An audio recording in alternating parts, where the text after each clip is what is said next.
उत्तर प्रदेश के काशी यानी कि बनारस से एक बड़ी खबर सामने आ रही है। वहां एक साथ 10,000 से ज्यादा दुकानों के ऊपर बुलडोजर की कार्रवाई होने वाली है। ये जो बुलडोजर की कार्रवाई जिस इलाके में होने वाली है, वहां पर ज्यादातर मुस्लिम समुदाय के लोग जो हैं वो रहते हैं और ये काफी बड़ा एक मार्केट है। इस मार्केट को दाल मंडी कहते हैं। दाल मंडी कोई आजकल 2 साल 4 साल 5 साल पुरानी मार्केट नहीं है, बल्कि ये बहुत पुरानी मार्केट है। अगर आप पूर्व में इतिहासकारों को पढ़ेंगे, अगर आपने कभी रुचि दिखाई होगी किताबों को पढ़ने की, तो आपने दाल मंडी का जिक्र ज़रूर सुना होगा। कहानी किस्सों में इस मार्केट का नाम कई बार शुमार किया गया है। यहाँ तक कि काफ़ी चर्चित आप तमाम लोग जानते हैं, उपन्यास लिखने वाले जनाब प्रेमचंद, मुंशी प्रेमचंद जी ने भी अपनी किताबों में इस दाल मंडी मार्केट का जिक्र किया है। ये वो मार्केट है जहाँ पर लगभग 10,000 से ज़्यादा छोटे मोटे और बड़े बड़े विक्रेता अपनी दुकान चलाते हैं। आपको बता दें, यहाँ पर कोई एक तरीके का दुकान नहीं है, बल्कि हज़ारों की तादाद में आपको यहाँ पर मोबाइल्स की दुकानें मिल जाएंगी। इसके अलावा वहाँ पर आपको तमाम तरीके के कपड़े, इसके अलावा इलेक्ट्रॉनिक सामान, इसके अलावा बच्चों के खिलौने और तरह तरह की दुकानें शामिल हैं। खबरों के अनुसार वहाँ जो है विश्वनाथ, आप तमाम लोग जानते हैं, कॉरिडोर है। इसी कॉरिडोर के पास जो है आसपास में पूरी तरीके से ये दावा किया जा रहा है कि अतिक्रमण है। इसी अतिक्रमण को खाली करने की बात सामने आ रही है। योगी सरकार ने एक बड़ा फैसला लिया है।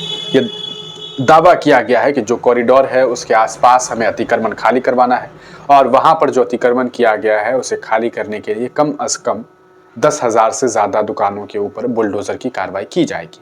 अभी लोगों को कहीं ना कहीं ये वक्त है कि वो अपने अपने दुकानों को समेट लें, लेकिन इस बीच जो दुकानदार हैं वो काफ़ी परेशान हैं। इसमें कोई शक नहीं है कि अगर अतिक्रमण किया गया है तो उसे खाली तो कराना ही होगा।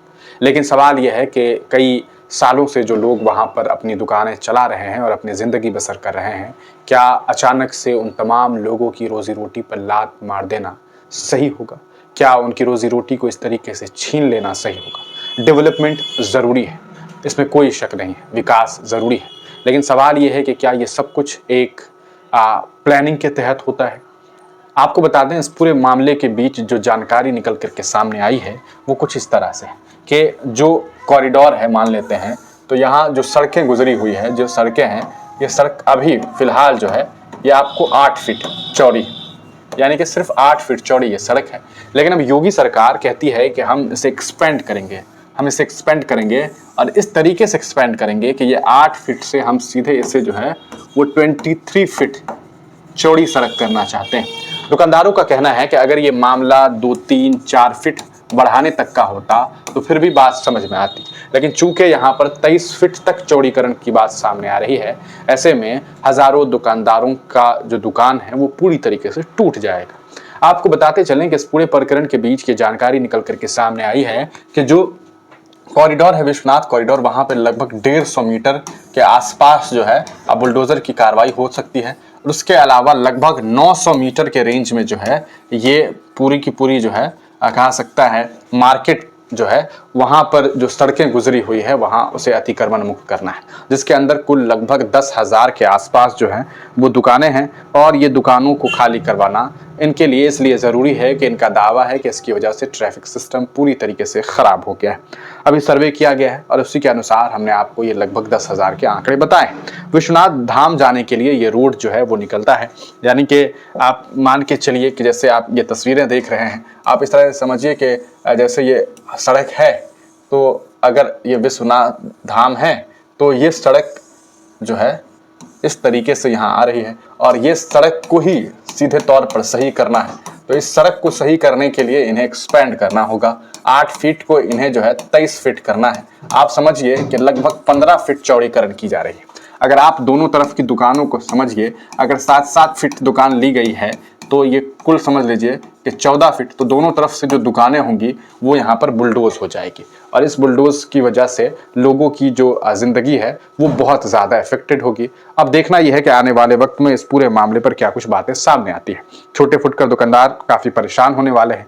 आने वाले वक्त में इस पूरे मामलात का अब क्या नतीजा निकलेगा ये तो देखने वाली बात है। आपको बता दें कि पूर्वांचल के इस मार्केट के बारे में जो कहा जा सकता है, इस इलाके के बारे में ये बात कहा जाता है कि ये पूर्वांचल का सिंगापुर है। तो वहाँ पर इस तरीके की कार्रवाई यकीनन आने वाले जो लोग हैं, आने वाले कहा सकता है आने वाले वक्त में जो लोग हैं यहाँ पर, जो लोग बसे हुए हैं, जो अपना दुकान चला रहे हैं, वो काफ़ी परेशान होंगे। अब सवाल ये है कि सरकार ऐसे में क्या करे, सरकार को क्या करना चाहिए। ये सारा का सारा जो इलाका है वो समझिए कि एक तरह से मुस्लिम बाहुल्य क्षेत्र है। इस पूरे मामले को लेकर के हम खबरों के अनुसार भी आपको बता दें, यहाँ पर आप देखिए कुछ लोगों ने बाकायदा ट्वीट किया है। ये आप देख सकते हैं कि 10,000 illegal and encroached shops to be demolished in Dal Mandi, a Muslim area of Varanasi will be demolished anytime। यानी कि ये मुस्लिम इलाका है और these shops are built on government lands, no government dare to enter this area, but योगी है तो मुमकिन है bulldozer action leading. Varanasi Kashi से ये बड़ी खबर सामने आ रही है। काशी कॉरिडोर से जुड़ी बड़ी खबर है। 10,000 दुकानों पर चलेगा बुलडोजर। अवैध दुकानों की बात है। ये जी न्यूज़ आप देख रहे हैं, उन्होंने ये खबर जो है लगाई थी कि किस तरीके से 10,000 दुकानों पर चलेगा बुलडोज़र। ये बातें कही गई है। भाईजान की 10,000 दुकानें टूटने वाली हैं। ये भाईजान आप सुन रहे, मतलब ऐसा लग रहा है मीडिया वाले भी जानबूझ के काशी के मुस्लिम मोहल्लों में हड़कंप, तो इस तरीके से मुसलमानों को जो है अवैध दुकानों की नापी शुरू, बुलडोज़र चलेगा। और इस तरीके से आप देख सकते हैं ब्रेकिंग न्यूज़ का जो हेडिंग्स है वो इस तरीके से देखने को मिल रहा है कि भाईजान काशी के मुस्लिम मोहल्लों में टूटेंगी दुकानें। तो क्या आपको लगता है कि ये कार्रवाई सोची समझी साजिश है या फिर वक्त की ज़रूरत है? अपनी राय ज़रूर लिखिएगा।